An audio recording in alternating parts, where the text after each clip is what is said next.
অন্তঃসত্ত্বা কুসুমকে ডক্টরের কাছে চেক আপ করার জন্য আয়ুষ নিয়ে যাওয়া মাত্রই এবার শ্রীতমার কাছে হাতে নাতে ধরা পড়ে গেল। হ্যাঁ বন্ধুরা, ভিডিওটা দেখতে থাকুন। যে মুহূর্তে কিনা গাঙ্গুলি হাউস থেকে যাওয়ার সময় হঠাৎ করেই যখন শ্রীতমার নজর গিয়ে পড়ে আয়ুষ এবং কুসুমের উপর, এবং সেখানে যখন কিনা আয়ুষ কুসুমকে নিজের পাশে গাড়িতে বসিয়ে যখন কিনা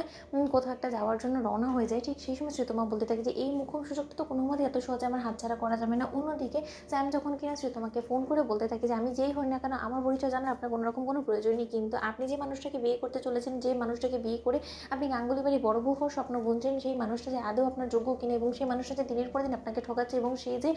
রীতিমতো কুসুম সন্তানের বাবা হতে চলেছে, সেই সমস্ত কিছু সম্পর্কে আপনার জানা প্রয়োজন। ঠিক সেই সময় শ্রীতমা যখন বলতে থাকে যে আমি বিশ্বাস করি না যে আয়ুষ কোনো মতে অন্য কারো সঙ্গে অবৈধ সম্পর্ক বজায় রাখতে পারে, তাও আবার ইন্দ্রাণী গাঙ্গুলির ছেলে হয়তো কোনো মতে আয়ুষ এই সমস্ত কর্মকাণ্ড করতে পারে না। ঠিক সেই সময় কথা বললাম একটু স্যাম যখন চালাকি খাটিয়ে বলতে থাকে যে আপনার বিশ্বাস হচ্ছে না নিশ্চয়ই, আমি বেশ ভালো করেই বুঝতে পারছি, তাহলে বরঞ্চ আপনি একটা কাজ করুন, আপনি আয়ুষ্মান গাঙ্গুলির পেছন করে দেখুন না আয়ুষ্মান গাঙ্গুলি ঠিক কোথায় যায়, কোথায় তার গন্তব্য। ঠিক সেই সময় কথা বলা মাত্র শ্রীতমা যখন কিনা সেই লোকের কথার উপরে বিশ্বাস করে এক পর্যায়ে আয়ুষের পেছন ধরে, এবং আয়ুষের পেছন করতে করতে এক পর্যায়ে সিটি হসপিটাল পর্যন্ত পৌঁছে যায়, এবং সেখানে পৌঁছানো মাত্র যখন কিনা আয়ুষ কুসুমকে গাইনাকোলজিস্টের কাছে নিয়ে যায়, এবং সেখানে গাইনাকোলজিস্ট যখন কিনা চেক আপ করতে থাকে, ঠিক সেই সময় গাইনাকোলজিস্ট বলতে থাকে যে দেখুন পেশেন্টের কন্ডিশন যথেষ্ট পরিমাণে কিন্তু রিস্ক আছে, তার কারণ পেশেন্টের এর মধ্যে অনেক দুর্বলতা আছে, এবং তার থেকে বড় কথা সে এই অবস্থাতে এতটা টেনশন করলে কিন্তু এটা তার বাচ্চার উপরে যথেষ্ট পরিমাণে প্রভাব পড়বে, এবং এতে করে বাচ্চার উপরে যদি এরকম ঘুরিয়ে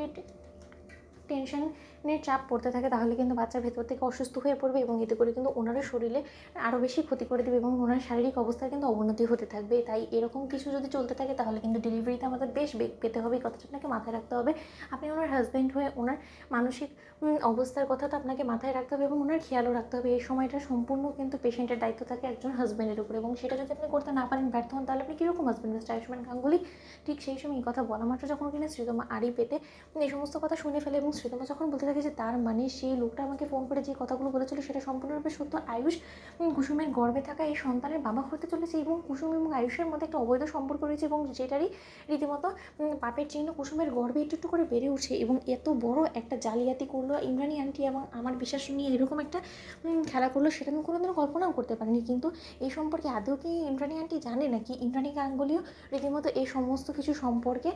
রীতিমতো এখনও পর্যন্ত অজানাই রয়েছে। সেই সমস্ত কিছু আমাকে এক্ষুনি আন্টির কাছে গিয়ে প্রশ্নের উত্তর চাইতে হবে। ঠিক সেই সময় কথা বলা মানে শ্রীতমা যখন বলতে থাকে, কিন্তু তার আগে আমাকে আগে এই কুসুম সরকারের সঙ্গে কথা বলতে হবে। ঠিক সেই সময়ই যখন কিনা কুসুমের জন্য কিছু নতুন মেডিসিন প্রেসক্রাইব করে দেয়, অন্যদিকে আয়ুষ মেডিসিন নিতে যাওয়া মাত্রই শ্রীতমা কুসুমের মুখোমুখি হয় এবং বলতে থাকে যে ভালোই তো গেম খেলা শুরু করেছো তুমি কুসুম, তো বন্ধুরা লাইক কমেন্ট শেয়ার করে সাবস্ক্রাইব করতে ভুলো না।